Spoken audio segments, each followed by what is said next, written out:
Siku hizi mna lugha mpya. Unajua kila tukiishi tunakutana na lugha mpya zinazaliwa, sio? Kuna lugha imekuja mpya na sasa inazoeleka. Kuna watu wanaitwa machawa. Hamjasikia hiyo lugha? Bwana huyu chawa sana huyu. Hawa ndo machawa wa huyu. Mimi nimesikia hiyo lugha, labda nyinyi hamjasikia. Zamani hawakuitwa machawa. Na hili neno machawa mimi najua na nyinyi mnajua. Sijui kama limefika miaka 10 hivi. Ni neno la juzi kabisa, au sio? Machawa ndio nani? Ni wapambe wa mtu. Sasa wapambe lugha tunafahamiana, sio? Ni wale wapambe wake wale wanaitwa dahakinu. Wale watakwenda motoni kwa sababu ya kiburi. Mpambe wa mtu ana kiburi, utadhani ndo kiongozi mwenyewe. Wapambe wanaokaa karibu na matajiri, tajiri akipita wako karibu naye hivi hivyo, jeuri yao utadhani wao ndo matajiri wenyewe, na kazi yao kubwa huwa ni kuwazuia watu wasiende kwa huyu bwana mkubwa kusaidiwa. Wapambe, kama mko hapa mtanisome, mimi nakuelezeni haki tu moja kwa moja. Wapambe jukumu lao wanalofanya sana, hawajatumwa, ni kuwazuia watu wasifike kwa yule anayotoa msaada. Na matajiri wengi kama sio wote wana wapambe. Leo ni vigumu kumuona tajiri hana hao watu wanaitwa machawa. Kuna tajiri hana machawa. Sijui istiara gani hii, kwa sababu mimi chawa namjua, hata nyinyi mnamjua, au sio? Kuna mtu hajui chawa hapa? Waarabu wanasema adui yako usimuogope, lakini usimpuuze. Adui usimuogope, utaishi bila amani. Ukiona kuna mtu kaamua muwe maadui, usiingize hofu, utakaa bila amani dunia hii, lakini usimpuuze. Ni fursa tumepata ya kuja kutafuta radhi za Mola wetu, na tunamuomba hizo radhi atupe kwa wingi, azifute dhambi zetu zote kwa baraka ya Ijumaa ya leo. Na ambao tuna matatizo ya riziki zetu, basi Mungu atukunjulie riziki zetu. Tulio na matatizo ya afya kwenye miili yetu, Mwenyezi Mungu atupe afya njema. Ambao tuna matatizo ya kifamilia, Mungu atie amani kwenye nyumba zetu. Ambao tuna watoto tunataabika kwenye kuwalea, Mwenyezi Mungu atulelee vizuri watoto wetu. Lakini ni vizuri tukamwomba Mungu akaendelea kutuwekea amani kwenye nchi yetu. Na muombea rehma na amani pia Bwana Mtume Muhammad sallallahu alayhi wasallam. Sasa ni katika ile dhamiri yangu ya kuendelea kumwenzi almarhumu Sheikhina al-Allama Sheikh Muhammad Eid Muhammad, Mwenyezi Mungu amweke jirani na Bwana Mtume sallallahu alayhi wasallam. Nimewacha leo kuswali kwingi ambako nilitakiwa nikaswali, wa ala ra'si hadhihi al-amkina, ni pale msikini kwetu Mtoro. Natakiwa niwe msikiti wa Mtoro hivi sasa, lakini na misikiti mingi, kwa sababu huwa tunapata maombi kwenda misikiti mingi kuswali. Nimekuja hapa nipate baraka ya kuswali na nyinyi, kwa sababu naamini miongoni mwenu ni watu wema, bali wengi wenu. Zaidi ya hayo ni kusikiliza kama kuna mtu ana tatizo la Kiislamu linalohusiana na ibada, linahusiana na dunia yake na akhera. Tunapopaweza tutapajibu, ambacho tutakosa kukiweza tutatoa ahadi kutafuta majibu. Sisi sio wasomi, ila tunawapenda wasomi, na ndio maana tulikubali kukaa chini kulelewa na hao wasomi. Nuhibbu ulama billahi alaikum walasna minhum, tunawapenda sana wasomi. Sisi wengine hizo zama walizokuwepo wasomi hatufai hata kubeba viatu vyao, la. Lakini ile kauli ya ulama wamesema, idha fuqida almalihu falqabihu malihu, kikikosekana hicho kizuri sana, basi kibaya ndio kinakuwa kizuri wakati ule. Simba ni tabia yake kula nyama, ndio chakula chake. Mnaonaje Waislamu, siku simba akikosa nyama kabisa atafanyaje? atakula majani, sio chakula chake hasa, lakini sasa dharura. Na hata mwanadamu ukimsikia anasema fi taam, uridu hadha lastu uridu hadha, mimi chakula bwana nataka hiki sitaki. Ukimwona mtu anachagua, ujue anacho kingine, ana mbadala wake. Idha fukida albadilu falkullu tayyib, chakula cha badali kikikosekana hakuna kibaya hapa duniani. Atakula hata kisichotakiwa. Kule Pemba, Zanzibar, upande wa Pemba ambako nina mahusiano makubwa na mimi, kuna mwaka fulani kule Pemba kulitokea njaa kubwa sana. Walifika watu wakala, kuna kitu, na hapa kuna Wapemba watanielewa, kuna kitu kinaitwa chochoni, liko hiyo chochoni. Kuna kitu kinaitwa bie. Wallahi lililiwa bie kama mtu anakula biriani hasa, kwa sababu chengine hakuna. Na ndo sisi kukaa hapa tukapiga kelele mbele yenu, ndo hilo chochoni, ndio bie. Sasa mule hilo kwa sababu biriani hamna sasa hivi. Wale watakiwao kukaa hapa, dunia imekwenda inawazika ardhini, hawapo tena. Sasa mtuvumilie, sisi ndio chochoni wa zama hizi, na ni mpango wa Mwenyezi Mungu Subhanahu wa Ta'ala. Angetaka tubaki na hizo biriani, basi biriani kubwa kwenye elimu ni Bwana Mtume Muhammad sallallahu alayhi wasallam. Maskini kamchukua mtume wake, kawachukua masahaba wa mtume wake. Mola amewachukua tabi'in, amewachukua tabi'in, amewachukua mutakaddimin, kawachukua mutaakhirin, kawachukua nujumun wa fuulu, mabwana ambao walikuwa wakisema wao huna haja ya kuuliza ushahidi. Hii dunia kulikuwa na watu akisema neno lake hakuna hata mtu mmoja anaweza kuinua sauti, shekhe ushahidi uko wapi hapo? La, unaweza ukamezwa na darasa zima, darasa wakakutafuna kama unamdai ushahidi. Walikuwepo watu hao. Leo sasa hawapo, inabidi sasa tukifungua mdomo, sababu sisi ni wale chochoni, sio? Uliza ushahidi uko wapi, na ndio ulopatikana. Sasa hivi kila usemacho unatakiwa ushahidi, ingawa anayekuuliza ushahidi naye pia hata ushahidi haujui, lakini anataka ushahidi. Ndio yule mtu mmoja nilikuwa darasani siku hiyo, somo ni mambo ya kuwinda na kuchinja, kitabu as-saidi wa dhabaih, ni mambo ya kuchinja. Dini inasemaje, mtu achinjeje, anayeruhusiwa ni nani, asoruhusiwa ni nani, chombo cha kuchinjia kiwe nini. Basi nikawaeleza watu. Katika nilowaeleza nikawaambia, Mwenyezi Mungu na Mtume Muhammad sallallahu alayhi wasallama hawajawahi kumzuia mwanamke kuchinja. Mwanamke kwa mujibu wa sheria anaruhusiwa kuchinja, bali chombo cha kuchinjia sio lazima kisu. La, kisu ndo kimezoewa tu, lakini chochote kinachoweza kukata na kisimuadhibu yule mnyama, hicho kimefaa. Yasiyoruhusiwa kuchinjia ni mambo matatu tu, haya haramu kuyatumia. La kwanza ni meno. Haruhusiwi mtu kumuua mnyama kwa meno, akajalia kumuuma meno ndo kumchinja. Haramu kufanya hivyo. Ni haramu kumchinja mnyama kwa makucha, kambana na makucha hivi akafa. La, hairuhusi. Mtu mmoja bwana, na ni mtu mzima, anaweza kunizami, kainua mko, Sheikh, hayo maneno kuna ushahidi? Nikajua tayari tumeshafika mahakamani. Hatusemi maneno mpaka tutoe ushahidi. Ushahidi upo. Nikamtazama yule mzee. Unajua kuna vitu vitano duniani vinaongea, unaozungumza sio mdomo tu, ndugu Waislamu, yako mambo matano yanazungumza.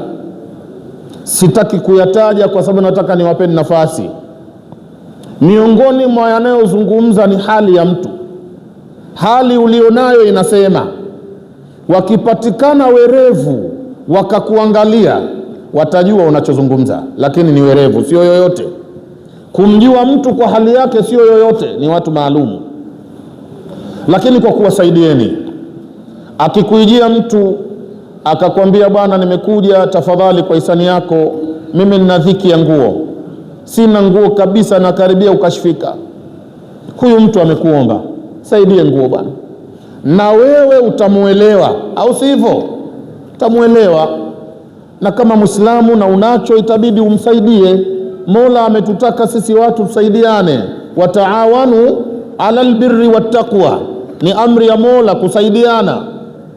Kisha akiondoka huyo, mara anakuja mtu mwingine, mnajuana, lakini alipokukaribia umeiona kanzu yake au suruali aliyoivaa imechanika maeneo ya paja au kwenye makalio nyuma, yani amekashfika mpaka mukaddima unaonekana, lakini hakwambii kitu.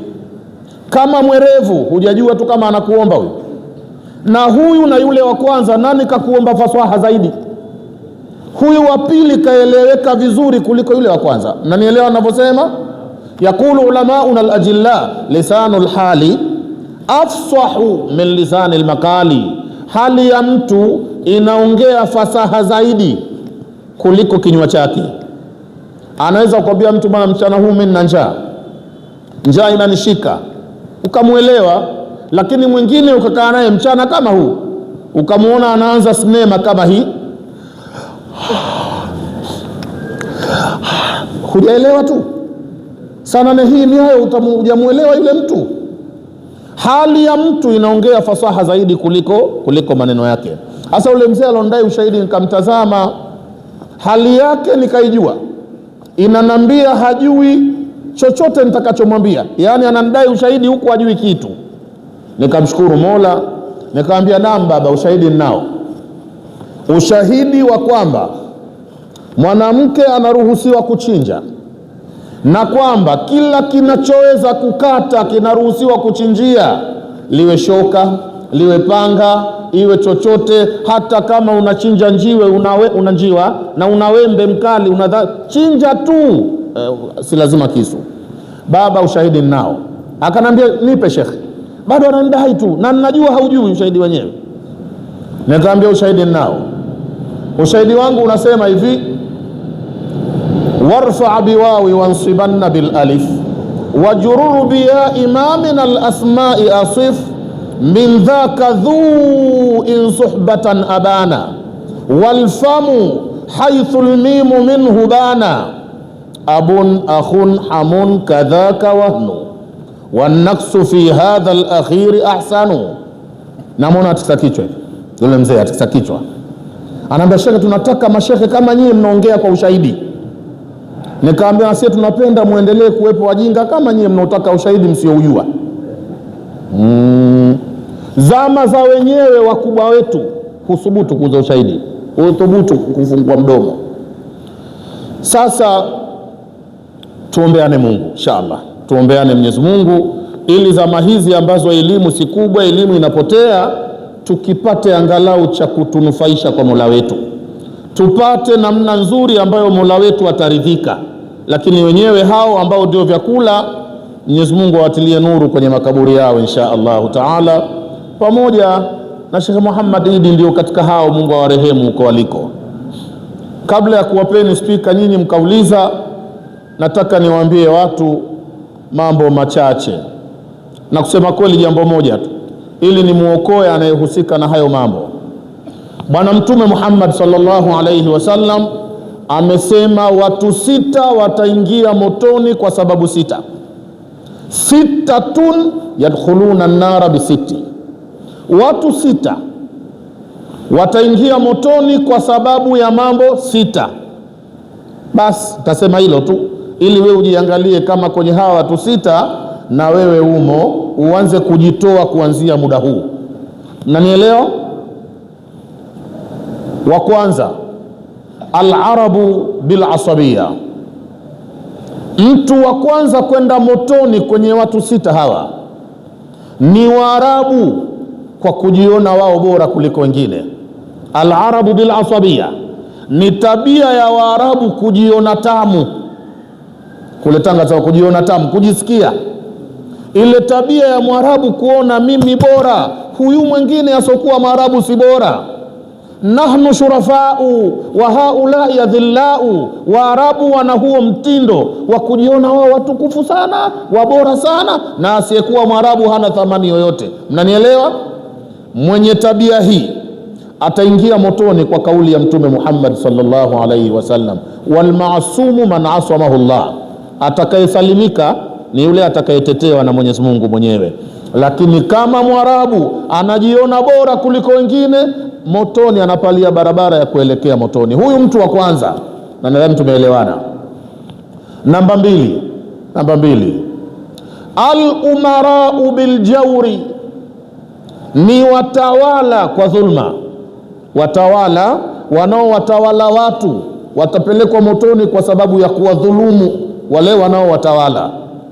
Hapa duniani, mtawala asiyedhulumu watu, mtawala anayehurumia watu, anagawa vizuri haki za watu, huyo ni yule alolindwa na Mwenyezi Mungu Subhanahu wa Ta'ala. Ni vigumu kupona na dhulma mtu akipewa utawala kuwatawala watu, vigumu sana. Ndio maana Sayyidina Umar ibn al-Khattab radhiyallahu ta'ala anhu, siku alipopewa uongozi kuwa ndio khalifa, alisema wallahi, na katika riwaya nyingine kasema fawalladhi nafsi biyadi, ninaapa kwa cheo cha Mwenyezi Mungu ambaye roho yangu iko mikononi kwake, ma qabiltu hadhihi al-imara illa kama yakbalu al-mutarru akla al-maita, ninaapa sikukubali huu uongozi kuupokea kabisa, ila ni kwa dharura, kama ambavyo anaruhusiwa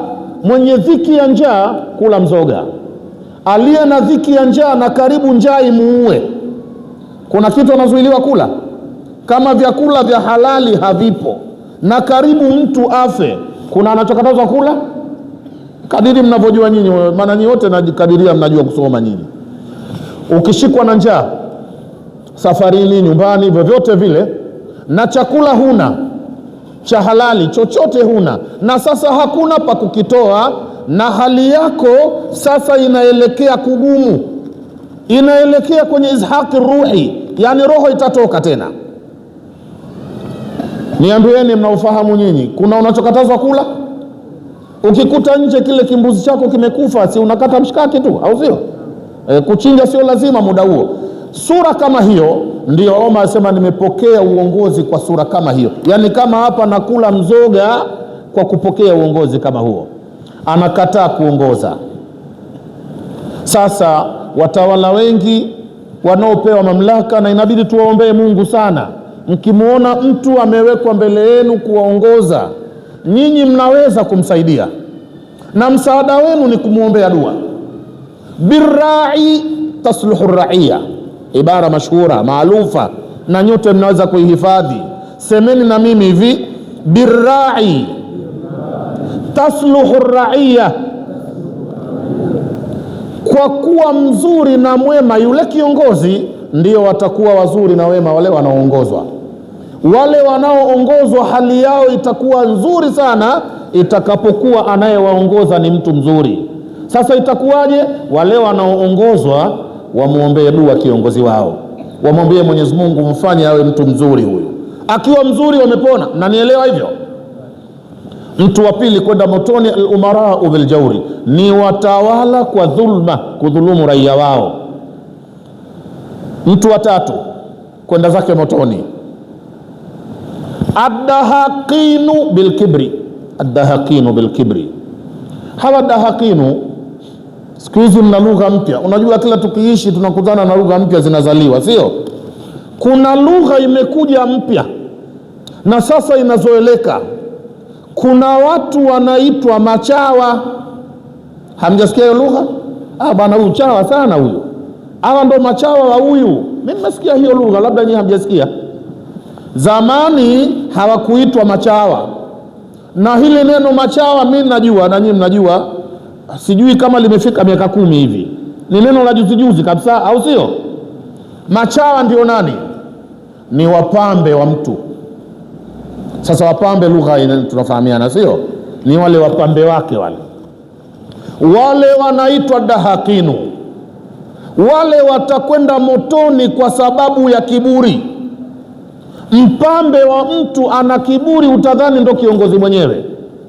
Wapambe wanaokaa karibu na matajiri, tajiri akipita wako karibu naye hivi, hivyo jeuri yao utadhani wao ndio matajiri wenyewe, na kazi yao kubwa huwa ni kuwazuia watu wasiende kwa huyu bwana mkubwa kusaidiwa. Wapambe, kama mko hapa mtaniswame, mimi nakuelezeni haki tu moja kwa moja. Wapambe jukumu lao wanalofanya sana, hawajatumwa, ni kuwazuia watu wasifike kwa yule anaotoa msaada. Na matajiri wengi kama sio wote wana wapambe. Leo ni vigumu kumuona tajiri hana hao watu wanaitwa machawa. Kuna tajiri hana machawa, sijui istiara gani hii, kwa sababu mimi chawa namjua, hata nyinyi mnamjua, au sio? Kuna mtu hajui chawa hapa? Waarabu wanasema adui yako usimuogope, lakini usimpuuze. Adui usimuogope, utaishi bila amani. Ukiona kuna mtu kaamua muwe maadui, usiingize hofu, utakaa bila amani dunia hii, lakini usimpuuze. Anaweza kufanya chochote wakati umeghafilika. Wanasema idha kana aduuka namla fala tanamla. Semeni na mimi, idha kana aduuka namla fala tanamla. Adui yako akiwa sisimizi, usilale kwa kumdharau. Yani sisimizi ndio adui yako, usilale ngoja gari itafanyaje, utaamka umekufa, atakuwa sisimizi. Fala tanamla, usilale. Watu watatu ni hao: adahakimu bilkibri, ni wale wapambe wale, awe mpambe wa kiongozi most of the time, or sometimes awe ni mpambe wa tajiri, na hakimu moto wao kwa sababu ya kiburi. Namba 4, watakwenda kuingia motoni. Namba 4, atujaru bilkhiyana. Atujaru bilkhiyana ni wafanya biashara kwa khiana. Akthar tujari khainin, wengi wa wafanya biashara wana khiana. Khiana gani? Ni kukupa sifa za biashara ambazo wala haziko kwenye biashara yenyewe. Khiana gani? Ni kuleta viapo vya uongo. Utamkuta kaweka muhogo mwingi anauza, anaujua muhogo wake hali yake, wallahi bwana muhogo wa Rufiji, huu Rufiji moja kwa moja, kashajua kama hauliki, muongo kabisa, motoni kama hatotubu. Tunazinduana tu, kwa sababu hapa kwenye biashara pia lazima tuzinduane. Hakuna anaweza moto wa jahannam. Mungu atutie motoni inshallah. Atujaa khiyana. Nenda Kariakoo ukaona wafadhili. Hii si bwana mkataba, wanaita mkataba. Mkataba nini sifahamu? Mkataba huu. Hii simu imetoka Ukraine hii. Ana uhakika ukilichukua tukifika kwenye daladala ushazima. Na hapa kutoka tena. Wallahi simu bora na viapo juu. Khiana.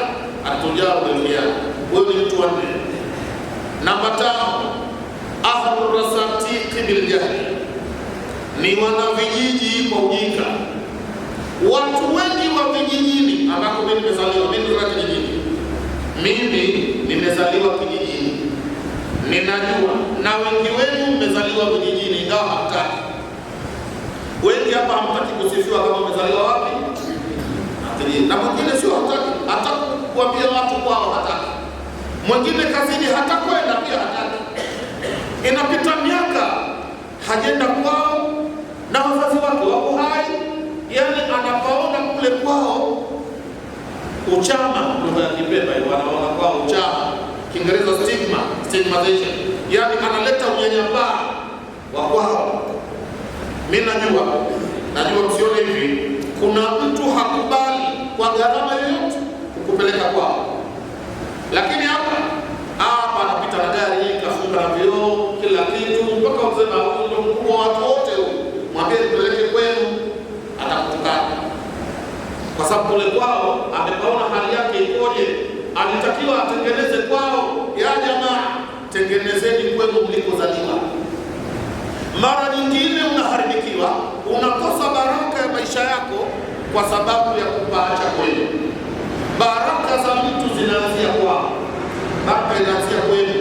Mara kwa mara nenda kwenu, kawaone wazee, kawaone ndugu zako, ukacheke nao, uwaunge mkono ndugu zako, uwasaidie. Na mara nyingine sio gharama kubwa.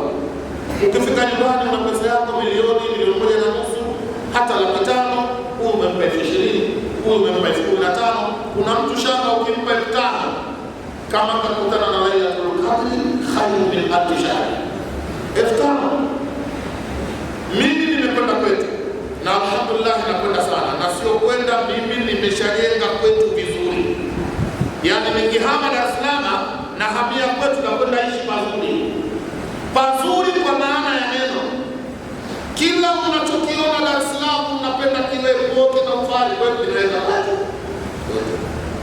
Na nisiporudi basi wanakaa tu zangu kwa wazee wangu wanaishi safi kabisa. Lakini si hivyo tu. Mimi natembelea gari, sipanda daladala mkajalie kwa miaka mingi na kwetu chakula gari. Kumbukeni kwenu baraka ya mtu inaanzia wapi? Inaanzia kwao. Kama kutengenezi kwenu watatengeneza nani? Sasa watu wa vijijini wana tatizo na litawatia motoni, ni ujinga. Kuna watu vijijini utadhani elimu haimuhusu. Akiamka anawaza shamba lake, akiamka anawaza mbuzi wake, anawaza mifugo yake tu, tangu jua linatoka mpaka linazama. Hashughuliki hivi mimi najua kutawala na kutakiwa, hivi mimi najua kusali na kutakiwa, hizi ni shughuli za shamba. Hawawazi hayo. Ahadurasatiki biljahli, watu wa vijijini wataingia motoni kwa sababu gani? Kwa sababu ya ujinga. Mwenyezi Mungu awaongoze wao na sisi inshallah. Na hapa matazo nyingine,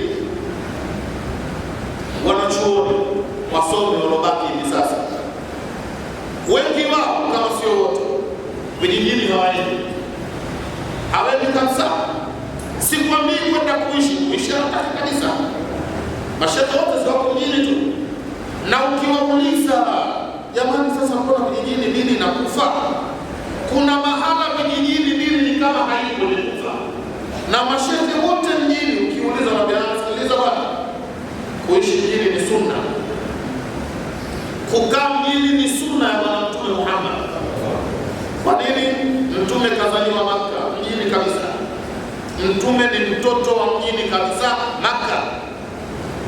Na waliofika Makka mpaka alipozaliwa Mtume wanapojua. Sote Mungu atupeleke Makka inshallah.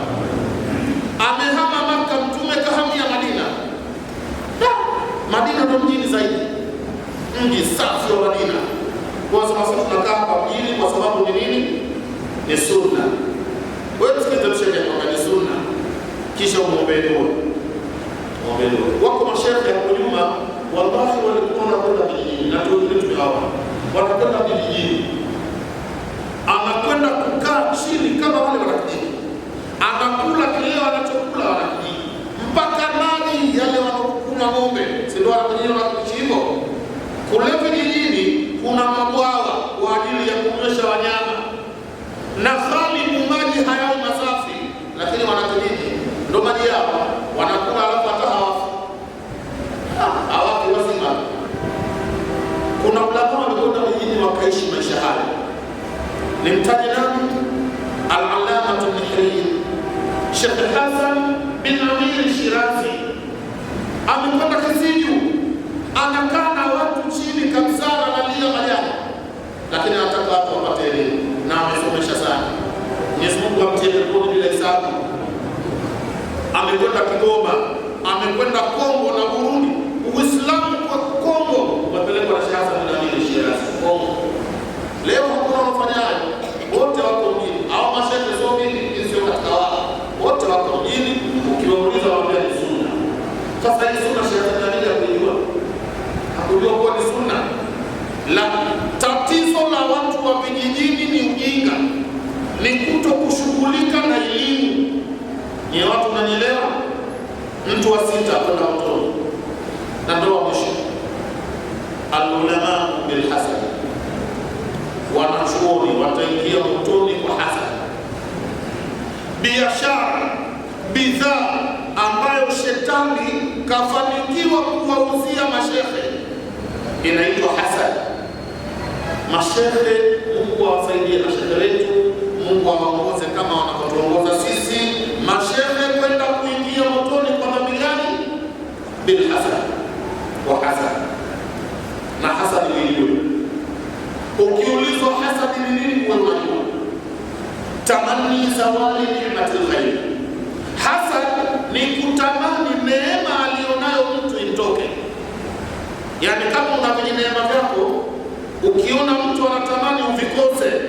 huyo ndio hasidi, anakufanyia husda. Na nielewa hivyo, mwenye sifa hizi sita, kama ni Mwarabu anajiona bora kuliko wasiokuwa Waarabu, aache kuanzia leo, kwa sababu anaelekea mtoto.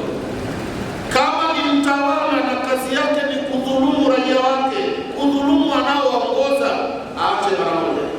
Kwa sababu gani? Anaelekea mtoto. Kama ni mpambe, ndio wale tunahitaji chawa, na sasa ana kibri, aache mara moja, sababu anaelekea wapi? Motoni. Ikiwa ni mfanyabiashara muongo, viapo vya uongo, kudanganya wateja, aache mara moja, kwa sababu anaelekea wapi? Motoni. Na kama ni mtu wa kijijini au kashaondoka kijijini, lakini kuna ndugu zake kijijini, aanze kuwahimiza kusoma, kwa sababu mwanakijiji akikaa tu hasome dini yake, anaelekea wapi? Motoni. Na wanachuoni hawa, kwa sababu ya hadhi na heshima yao, tuombee Mungu sana waache hasadi baina yao. Mashehe walioko sasa ndio kuchagulia Mwenyezi Mungu, au sio? Mashehe walioko hivi sasa, wanachuoni wetu, tumechaguliwa na nani? Ingekuwa hawa hawatakiwi, Mungu angewaacha wale waliopita, walikuwa hai kwa kale, bali angekuwa hai Mtume Muhammad sallallahu alaihi wasallam, la kawachukua nani? Mtawala. Tuombeni inshallah Mungu awaokoe mashehe wote hapa duniani wote, nao pia Mungu awaongoze, awaondolee kwenye mioyo yao hasadi na chuki, awaondolee tabia ya kuchukiana wao kwa wao. Mwenyezi Mungu awaondolee mashehe wetu, na wao awasafishe nyoyo zao, wapite njia ile ile walioachiwa na mrithi wao. Kuna ambaye wamemrithi, yuko muwarithi, yani aliyerithisha. Sasa wao ndio warithi, wamerithishwa na huyo bwana, ni Bwana Mtume Muhammad sallallahu alaihi wasallam. Wafuate njia yake, roho zao zile nzuri, mwendo wao mzuri, Mungu anatuongoza vizuri. Ni dua kuombea mashehe wetu. Wallahu waliyu tawfik. Sasa kama kunataka kuulizwa, inshallah karibu.